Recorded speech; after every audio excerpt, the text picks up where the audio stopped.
बच्चों question number 8 में ये कह रहे हैं कि एक एपी है जिसके अंदर 50 टर्म्स है, ठीक है। यहाँ पे थर्ड टर्म जो है 12 गिवन है, मतलब A3 तुम्हारे पास 12 गिवन है, ठीक है। और लास्ट टर्म 106 है, तो ऑब्वियसली जब 50 टर्म्स हैं तो A50 ही तुम्हारा 106 होगा, ठीक है। तुमको 29th टर्म फाइंड आउट करना है, सही है। तो देखो बच्चों, हमारे पास फॉर्मूला होता है AN = A + n - 1D। हम इस फॉर्मूले में पुट करके यहाँ पे वैल्यूज़ निकालेंगे A और D की। तो देखो A3 कितना हो जाएगा, A + 3 - 1 2D। उसी तरीके से 106 will be equal to A + 50 - 1 49D। ठीक है, क्लियर है। हम दोनों को एलिमिनेट कर देंगे तो 106 is equal to A + 49D है। दूसरा क्या है, 12 is equal to A + 4D।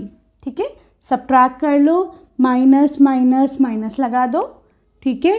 ये A से कैंसिल आउट हो जाएगा, ये हो जाएगा 94 इज इक्वल टू 47D। यहाँ से डिविजन में आ जाएगा तो D will be equal to 2, तो हमारे पास D आ गया, ठीक है।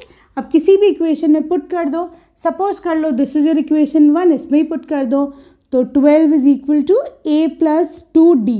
D की जगह 2 रख दो, ठीक है। तो एक कितना हो जाएगा, 12 - 2 2 = 4, इधर लोगे ना, ठीक है। तो ये कितना हो जाएगा, 8।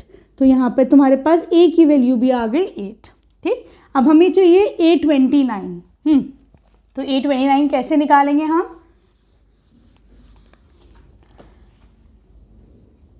A29 is equal to A + 29 - 1 28D। ठीक है, वैल्यूज पुट करो।